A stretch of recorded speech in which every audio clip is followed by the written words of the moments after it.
नमस्कार बच्चों आज हम पाठ 10 आगच्छ गायामः पाठ का अभ्यास कार्य करेंगे। पिछली वीडियो में हमने इस पाठ को पढ़ा था, संस्कृत से हिंदी को समझा था, कठिन शब्दों के अर्थ संस्कृत से हिंदी, हिंदी से संस्कृत समझे थे और कठिन शब्दों के नीचे हमने अंडरलाइन भी की थी ताकि हम जो है उनको लिखना सीख सकें। आज हम इस पाठ का अभ्यास कार्य करेंगे, लेकिन अभ्यास कार्य में करने से पहले हम जो है एक बार इस पाठ में पहले और दूसरे तीसरे पैराग्राफ में हमने क्या पढ़ा था उसकी तरफ नज़र कर ले, ताकि हमें याद रहे आंसर देते समय कि इसका प्रश्न का ये उत्तर है कि हमें कहाँ चलना चाहिए। मार्ग पर चलना चाहिए, पानी में तैरना चाहिए, सदा मैदान में खेलना चाहिए, हमेशा सच बोलना चाहिए, दिल से पढ़ना चाहिए, कथा को सुनना चाहिए, नदी के तीरे घूमना चाहिए। और ये जो एक दायां हाथ है एक बायां हाथ है, अपने अंगों के बारे में बताया, एक दायां पाँव है एक बायां पाँव है।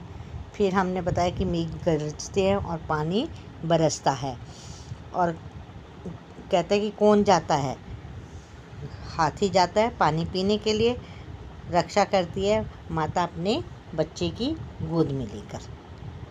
ठीक है ना। तो अब ये पाठ का हमने रिवाइज करा। इसके बाद अब जो है वह हम अभ्यास कार्य करेंगे। अभ्यास कार्य में पहले प्रश्न उत्तर निकालें। प्रश्न नंबर अभ्यास में पहला देखिए, पाठम पाठ को पठित्वा पढ़कर ध्यान दें। मैं जो प्रश्नों के को पढ़ती हूँ संस्कृत में, तो आपको भी पता होना चाहिए कि इस शब्द का ये अर्थ है। तो पाठम पाठ को पठित्वा पढ़कर प्रश्नानाम प्रश्नों के उत्तरानि उत्तर लिखन्तु लिखिए। पाठम पठित्वा प्रश्नानाम उत्तरानि लिखन्तु, पाठ को पढ़कर प्रश्नों के उत्तर लिखें। अब बच्चों यहाँ पर जो ये प्रश्न दिए हुए हैं, एक यहाँ पर पहले उदाहरण दिया हुआ है, एक प्रश्न दिया हुआ है, अहम मैं कुत्र चलामी कहाँ चलता हूँ। अहम मार्गे चलामी मैं रास्ते पर चलता हूँ, चलूँगा। आमी अहम के साथ आमी लगता है, चलता हूँ। तो यहाँ पर पूरा प्रश्न का उत्तर दिया हुआ है, लेकिन बच्चों आपको अभी प्रश्नों के उत्तर लिखने के लिए वाक्य नहीं बनाने आते, तो हमने वन वर्ड में इसके आंसर लिखने हैं, और इसलिए हम जो है यहाँ पर मार्गे ही लिखेंगे सिर्फ आंसर, अहम नहीं लिखेंगे, चलामी नहीं लिखेंगे। ठीक है। वैसे तो आसान है, ऐसा कुछ नहीं है कि आपने जो है सर्वनाम को लिखना है और क्रिया को लिखना है, वैसे ही उतार लेना है, और कुत्र की जगह आपने मार्गे लिखना है, या जो आंसर होगा वो लिखना है। लेकिन आपको इसको लिखने की ज़रूरत नहीं है, सिर्फ वन वर्ड में आंसर के उत्तर इसके आंसर देने हैं आपने। अहम कुत्र चलामी मार्गे, क्या है, अहम मैं कहाँ चलता हूँ, मार्ग पर, रास्ते पर। नेक्स्ट है, अहम मैं कुत्र तरामी मैं कहाँ तैरता हूँ, जले पानी में। अहम कुत्र तरामी कहाँ तैरता हूँ, जले पानी में। अहम कुत्र भ्रमामि मैं कहाँ घूमता हूँ, भ्रमामि नद्या तीरे, कहाँ घूमता हूँ, नदी के किनारे। नद्या मीन्स नदी, तीरे किनारे, नदी किनारे। ठीक है।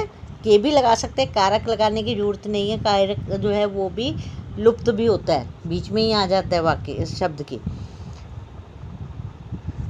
नेक्स्ट है, घ अहम मैं किम शृणोमि क्या सुनता हूँ, किम होता है क्या, मैं क्या सुनता हूँ, कथाम कथा को। अहम किम शृणोमि मैं क्या सुनता हूँ, कथाम कथा। नेक्स्ट है, अन अहम कदा हसामि मैं कब हंसता हूँ, सदा हमेशा, सदा हमेशा। कदा का अर्थ होता है कब, किम कब, क्या, किम क्या, और कदा कब, कुत्र कहाँ। इन शब्दों को आपने याद रखना है। नेक्स्ट है, च कह गरजती कौन गरजता है, कह कौन, गरजती गरजता है, मेघा मेघा गर्जता है ना, बादल गरजते हैं, मेघा बादल। नेक्स्ट छ, किम क्या पतति गिरता है। पतति होता है गिरना, किम क्या, क्या पतति, किम पतति क्या गिरता है, जलम पानी, ऊपर से नीचे पानी गिरता है ना, जलम। कह गच्छति कौन जाता है, हस्ती हाथी, कह कौन गच्छति जाता है, हाथी। जननी माता कम किसकी रक्षति रक्षा करती है, जननी कम रक्षति माता किसकी रक्षा करती है, बालः बच्चों की, बालक की। नेक्स्ट है जननी माता बालकम बालक की कुत्र रक्षति कहाँ रक्षा करती है, अंड के, गोदी में, कहाँ रक्षा करती है, गोदी में। तो यहाँ पर बच्चों आपने इस जो प्रश्न उत्तर में बहुत सारे शब्दों के अर्थ को जाना और अर्थ भी जाने। अब आपको ये पता होना चाहिए कि इसकी हिंदी क्या है और संस्कृत क्या है। जैसे मैंने यहाँ पे कुत्र, कुत्र कहाँ, कुत्र का क्या अर्थ होता है, कहाँ। किम क्या, कदा कब, कह कौन, किम क्या पतति गिरना, गच्छति जाना, कह कौन, जननी माता, किम किसकी, रक्षति रक्षा करना, बालकम बालक की, कुत्र कहाँ, रक्षति रक्षा करती है। तो इस प्रकार से हमने इन सारे शब्दों में, वाक्य के शब्दों में हमने उसके अर्थ भी जाने और संस्कृत से हिंदी, हिंदी से संस्कृत भी जाना। तो ये शब्दार्थ भी आपके हो गए इसके साथ साथ। ठीक है, अब आ जाइए प्रश्न नंबर 2। प्रश्न नंबर 2 में चित्रम चित्र को, दृष्टवा देखकर, रिक्त स्थानानि खाली जगह, पूरयत पूरी करो। अब पहले हमने चित्र देखना है। ये चित्र बना हुआ है बच्चे का, इसके अंग बने हुए हैं, इनको, इस बच्चे को हमने अच्छी तरह से देखना है और फिर इसके बाद ये खाली जगह भरनी है। अब देखिए एषः, एषः आपको पता है यह पुल्लिंग का शब्द है, एषः यह, क्योंकि ये लड़का है, लड़का पुल्लिंग है, एषः लगा इसके लिए। यह दक्ष डैश हस्ता, यह हाथ, एषः डैश हस्तः, यह डैश हाथ। कौन सा हाथ है ये, दक्षिणः दायां, एषः दक्षिणा हस्तः, यह दायां हाथ।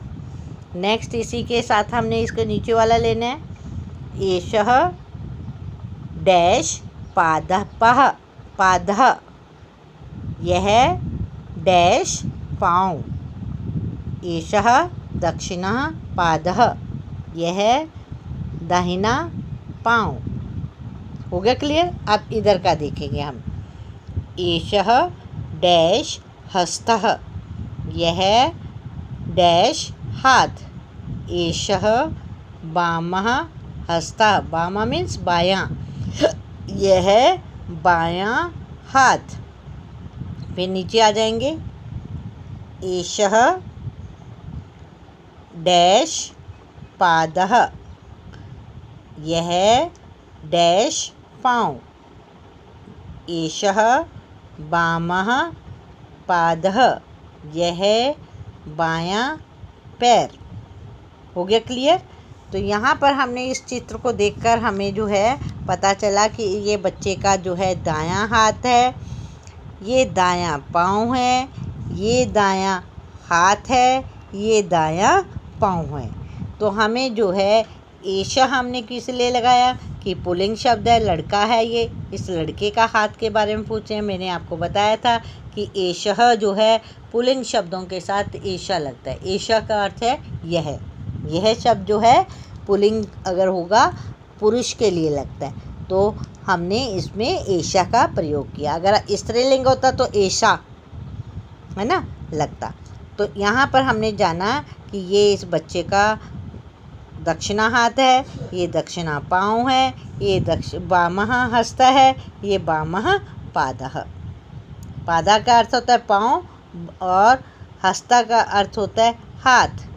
ठीक है, और दक्षिणा का अर्थ होता है दायां और वामा का अर्थ होता है बायां। तो इस प्रकार से हमने जो है एषा का अर्थ होता है यह। तो इस प्रकार से हमने जो है इनके शब्दों के अर्थों को भी जाना और साथ में हमने इसके अंगों को भी जाना कि दाएं और बाएं के हमें पता चला कि हम इसको कौन सा हाथ और पैर कहते हैं और इधर के इसको हम कौन सा हाथ और पैर कहते हैं। तो इससे आगे का जो है हम कल करेंगे। तब तक के लिए नमस्कार बच्चों।